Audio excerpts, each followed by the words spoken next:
Olá, meu irmão, olá, minha irmã, paz e bem para você. Sou o Padre Demétrios e esta é a nossa conversa com o tio Frei.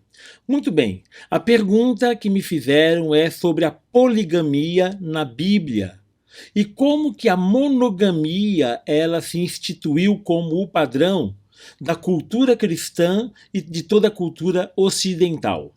Muito bem, a primeira coisa que a gente tem que pensar é que na própria Bíblia as experiências, elas são vivenciadas em evolução. Uma ideia primordial lá no Gênesis, ela com o passar do tempo na própria Bíblia, ela vai evoluindo e vai se solidificando. Com isso, o que é que nós temos? Nós temos várias experiências no Antigo Testamento que elas são reforçadas no Novo Testamento. Mas também temos várias experiências do Antigo Testamento que foram superadas pela experiência do Novo Testamento. Em particular, nós temos lá no livro de Gênesis, quando Deus apresenta a mulher para o homem vai dizer que aquilo ali sim, ossos dos meus ossos, carne da minha carne, sangue do meu sangue. E ali então vai ser dito que o homem deixará seu pai e sua mãe, se unirá à sua mulher, e os dois serão uma só carne.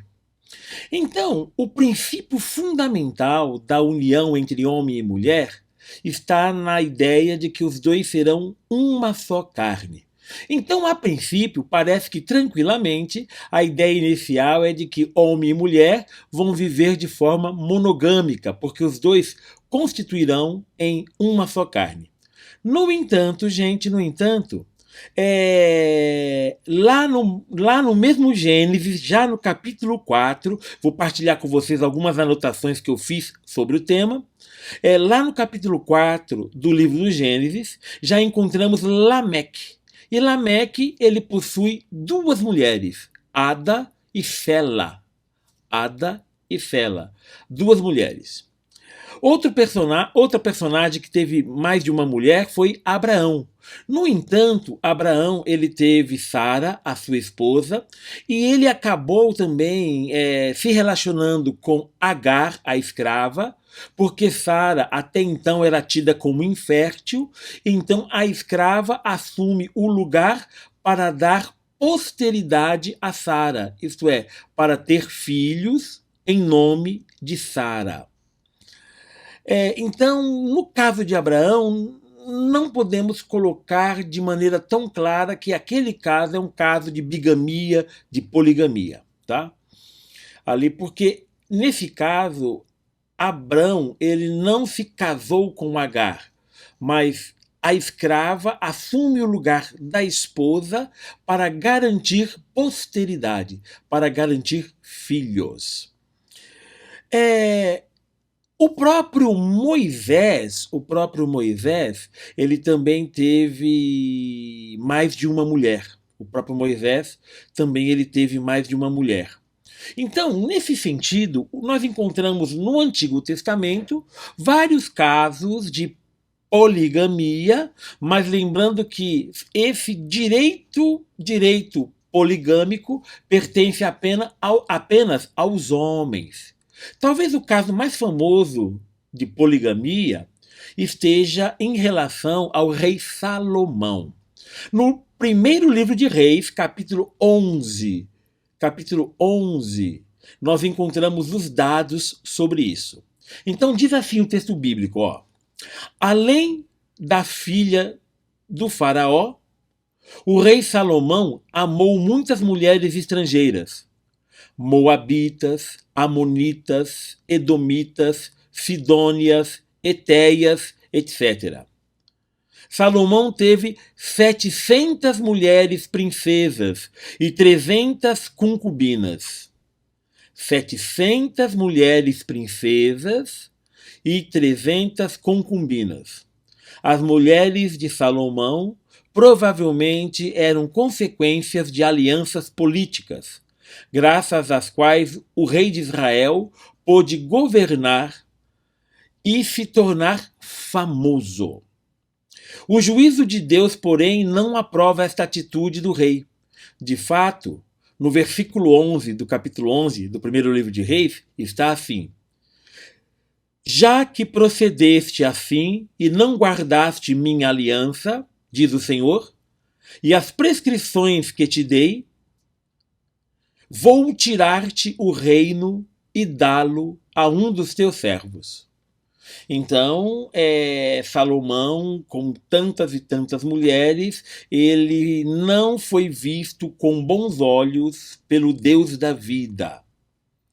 Com isso, então, o que nós estamos encontrando? O Antigo Testamento, ele nunca condenou a poligamia. Lembrando que é um direito masculino. A mulher não tinha direito de ter mais maridos. É o homem que tem direito de ter várias esposas. Era assim que se compreendia. E, de certa maneira, no mundo oriental, a riqueza de um homem também era medida pela quantidade de mulheres que tinha.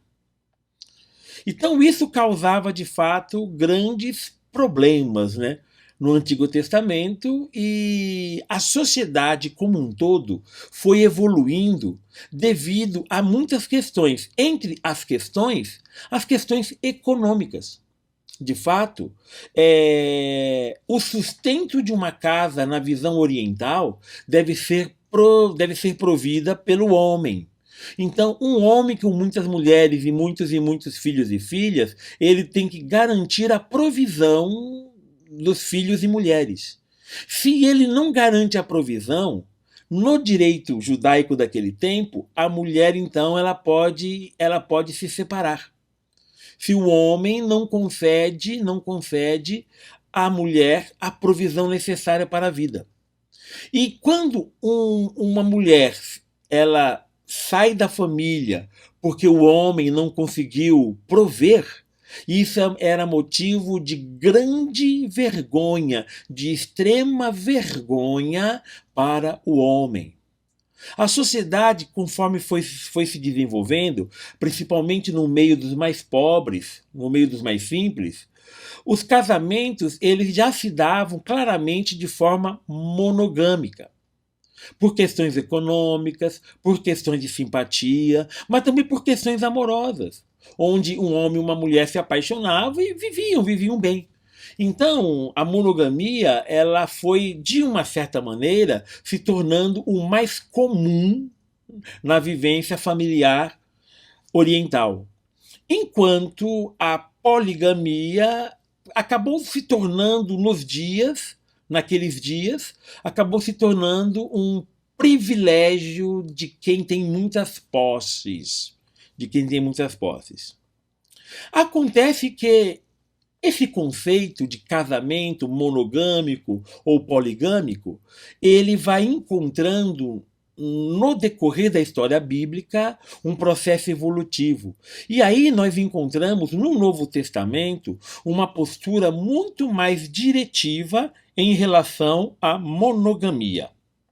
Até porque, na vivência mística cristã e sacramental, o casamento ele representa a união de Deus com a humanidade. Por isso, então, a humanidade é vista como a esposa. Inclusive, por exemplo, no livro do Apocalipse, a esposa é a humanidade redimida por Cristo, que se une a Deus através do casamento do Filho, o Cristo, com a humanidade. E esse casamento é a aliança que Jesus promoveu com o seu próprio sangue. Assim, então, o matrimônio, na visão cristã, ele vai assumindo um caráter de exclusividade. Deus é exclusivo do seu povo, da humanidade, e a humanidade será exclusiva de seu Deus. Então, a humanidade que representa a esposa, ela é única. Jesus não morre por esse aqui, por aquele ali. Jesus morre por todos, para que todos sejam redimidos. A redenção alcança a todos. Então, o casamento cristão, digamos assim, ele já na sua base se tem a ideia de monogamia. Segundo, as comunidades cristãs, elas, no início da igreja, elas eram formadas na sua grande maioria por pessoas pobres, escravos, gente lascada, gente sem vida, mulheres sofridas, órfãos, viúvas, idosos, gente que não tinha onde cair morto. Então, são os pequenos que formam a maior parte das comunidades. E com isso, os pequenos já vivenciavam a união de forma monogâmica. Aquele fator econômico também é muito importante. O fator simbólico, religioso, sacramental e espiritual. Cristo se une à humanidade.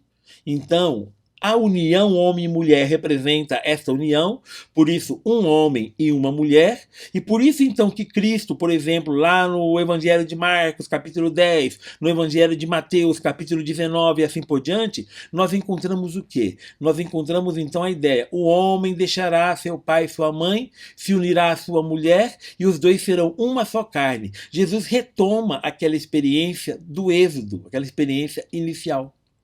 Só que Jesus, então, estabelece de uma maneira inequívoca, de que é um homem e uma mulher, e os dois se tornarão uma só carne.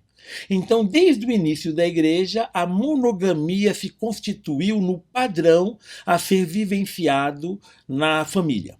E isso foi vivenciado de uma maneira muito clara, por exemplo, nas cartas do apóstolo São Paulo.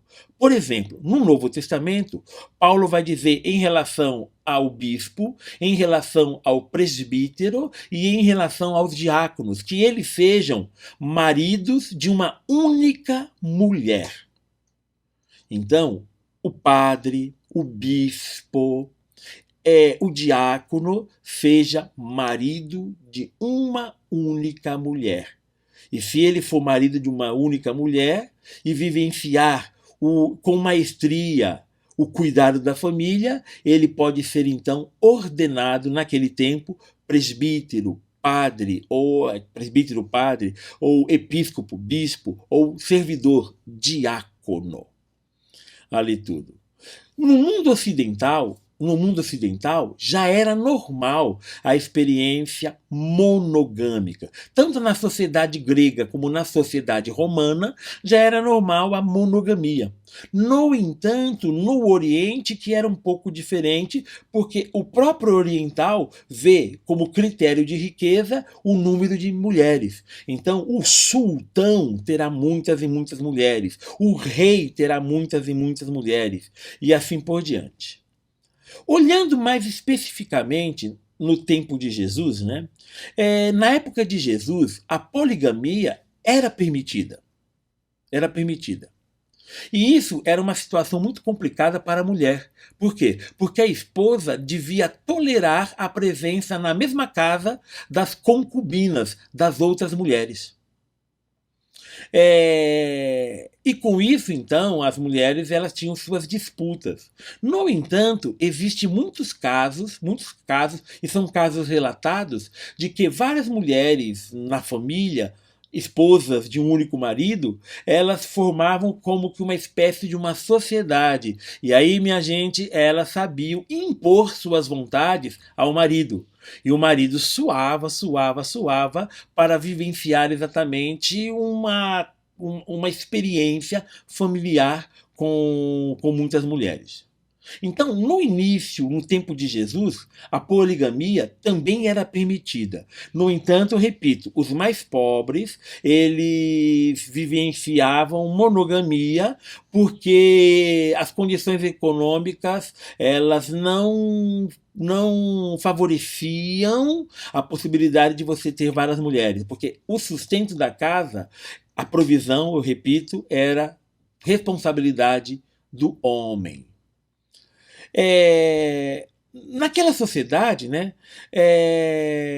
quando o relacionamento do marido e da mulher não eram muito bons, muitos então pensavam em procurar, certo? Em procurar uma outra mulher para compor o casamento. Então se pensava muito nisso. No entanto, o que acontece? Repito, na experiência cristã, desde o começo, a monogamia foi sendo como o modelo principal. E nas comunidades, rapidamente, já não se aceitava o padrão de ter mais mulher. E a ideia de se ter uma outra mulher era vista como adultério. Então, logo, a monogamia se tornou o padrão na comunidade cristã, e você ter mais de uma esposa indicaria ali uma tendência ao adultério. Isso na comunidade cristã. Isso na comunidade cristã. Então, o que acontece? Nós encontramos no tempo de Jesus, por exemplo, o rei Herodes. O Herodes Magno, aquele que mandou matar as crianças, esse rei Herodes, ele teve pelo menos 10 mulheres. E no nascimento de Jesus, enquanto Jesus nascia, naquele momento, ele possuía pelo menos 9 mulheres naquele ano, no ano do nascimento de Jesus. Ali tudo. No entanto, só uma delas, uma princesa Asmoneia, é que recebeu o título de rainha. O nome dela, eu anotei o nome dela, Mariene. Então, Mariene era a esposa de Herodes, que tinha o título de rainha, mas ele tinha outras 9 mulheres. O rei Herodes, tá? Ali tudo. Nas cortes reais se reinava o pensamento sobre poligamia. Então, entre os ricos se tinha o pensamento poligâmico. Entre os pobres se tinha o pensamento monogâmico. Então, se tinha o pensamento monogâmico. Com isso, o que acontecia? Muitos ricos olhavam para a monogamia como coisa de pobre. E muitos simples, homens e mulheres simples, olhavam a poligamia como adultério e safadeza. Então nós tínhamos essa contraposição ali tudo, nessa vivência. Terminando, meu irmão, terminando, minha irmã, esse pensamento foi evoluindo. No Novo Testamento se consolidou a monogamia como a forma da vivência cristã, e na fé cristã, na nossa fé, qualquer outro relacionamento fora do casamento com a legítima esposa constituiu-se em adultério. E assim se deu, então, a consolidação da monogamia como a forma vivencial do matrimônio cristão. Desejo a você um grande abraço, muita força, e se você tiver perguntas, mande para mim, que estaremos respondendo na nossa conversa com o tio Frei. Um grande abraço, paz e bem.